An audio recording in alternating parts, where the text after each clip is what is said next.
Doctor Who Season by Season. New Who Series 8 Review. The 8th series of televised fan fiction New Who was broadcast in 2014. It was the first season to star Peter Capaldi as the 12th Doctor, the second to star Jenna Coleman as Clara Oswald, and their fourth to be helmed by showrunner Stephen Moffat. It is also the season that finally made me give up on the new series altogether.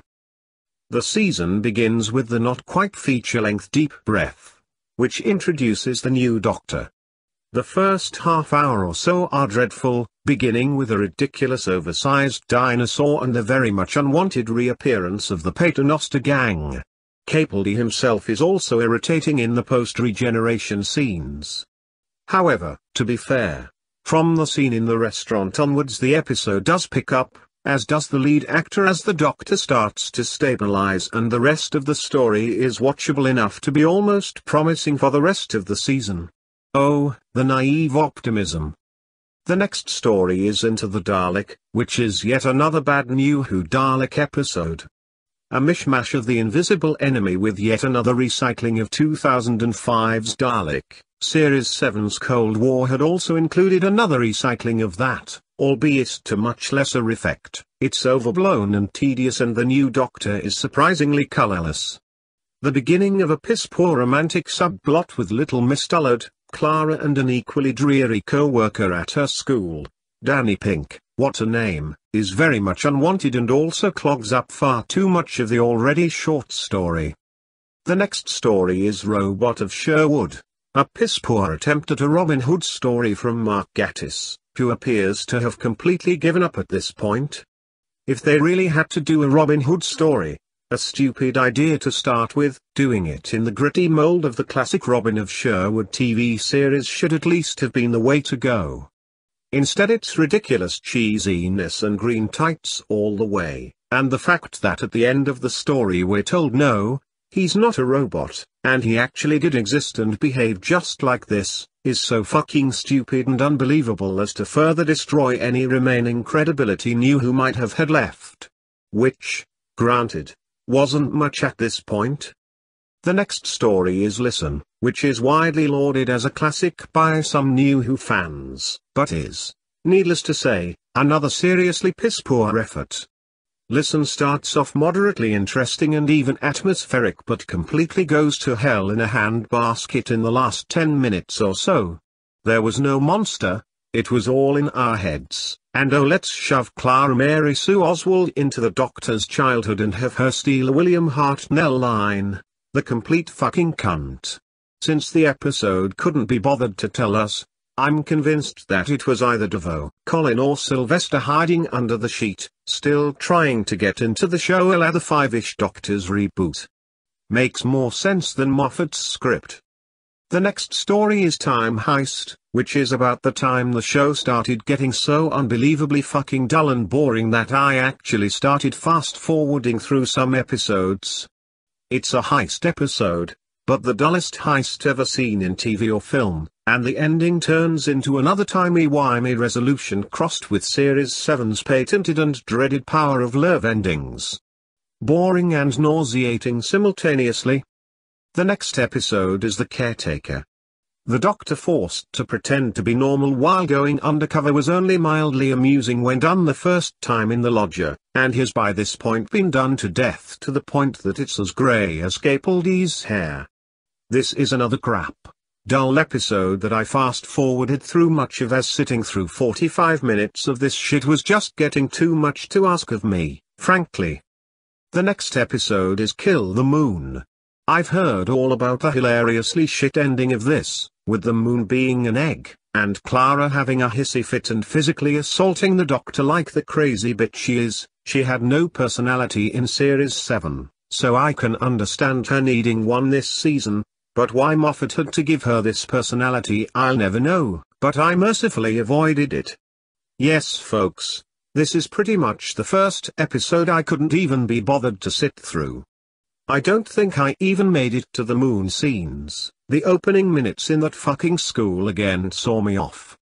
By this point I won't say my enthusiasm was waning. It was pretty much fucking gone. I literally didn't like anything about the series anymore at this point. Capaldi had failed to win me over, and I'd actually come to the conclusion that I didn't like or care about his doctor. I loathed Clara, I hated the stories, the overall production style, fuck, I even hated the titles and theme arrangement. At this point, the show I'd loved for nearly 30 fucking years was living on borrowed time in my house. The next story is Mummy on the Orient Express, which did the unexpected by actually being halfway decent. It's not a great classic by any means, but the story is interesting, the monster is cool, the doctor actually gets to be the doctor and investigate a mystery, and it even makes sense, after a fashion, which is a major twist in itself at this point. The next story is Flatline, which manages to be a second decent episode in a row, practically unheard of for at least 3 if not 4 years by this time. The idea is imaginative and interesting, the monsters are well portrayed and the story is good. It's hampered by bloody Clara taking the lead, as well as a shit ending where the doctor wins the day by doing a Tennant-style "I'm well hard I am so fuck off before I get mad" shit speech at the monsters. And you get the feeling it would all have been so much better had it been a 3-parter in 1989, but it's still quite good. Any hope that things might turn around are well and truly shot by the next toilet excretion, In the Forest of the Night. A staggeringly awful slice of unimaginably twee gobshite with an awful child supporting cast, a mysteriously deserted London that isn't part of the plot, and a truly gobshite ending, forest fairies saving the world by overgrowing vegetation overnight and then back again and somehow bringing back a missing girl. I mean, I ask you, what the fuck is this shit? Truly dire stuff. Then we move on to the 2-part season final. Loads of people have ripped the shit out of part 2 already, but I can't join in as I literally turned off toward the end of part 1. The episode is incredibly stupid shite from the start. The doctor agrees to look for dead Danny in the afterlife. I mean, what in the literal fuck? Any notion of Doctor Who as a science fiction show, or indeed a show with any kind of logic, rationality or storytelling skill, is completely gone at this point. Anything goes, no matter how utterly fucking retarded. I was bored to death when I wasn't irritated, and then we had, yes, the reveal. The castrated master. It was the last straw for me, I'm afraid. The moment when the sheer inanity coupled with the, in capital letters, PC agenda, of the series finally reached apotheosis. The Doctor has been emasculated since the start of the new series, forever playing second fiddle to teenage or 20-something modern Western women who are somehow his intellectual equal and moral superior, despite the obvious inherent batshit ridiculousness of that. But this was the point where the series' obvious desire to cut the lead character's bollocks off was put out there for all to see. I guess I can understand the idea. I mean, if they made the Doctor female, the Doctor might actually get to be the star and hero again rather than the sidekick to the empowered female he's become since 2005. Regardless, I didn't even watch the last minute or so to the end of the episode. I literally said out loud, "Oh fuck you," and reached for the remote to turn this shit off. Given what I've heard about the last episode, with flying Cybermen and the absolutely grotesque and disgusting insults that is Cyberbrig, I can't say I'm sorry. I've never been a massive fan of New Who. There is some good stuff in the Davis era and even through to Series 6, but the really lame, shit, unnecessarily modernized crap has always bugged me. Series 6 was the real start of the decline, and Series 7 was a travesty where my interest really started to plummet. Series 8 was just the last nail in the coffin. It reached the point, like other shows have done at some point, such as The Bill under the dreaded Paul I'm a complete fucking hack Marquis, where I honestly was getting zero enjoyment out of any of it and had no idea why I was even still forcing myself to sit through it other than misguided loyalty to a name of a series that effectively no longer exists. Series 8 killed Doctor Who for me.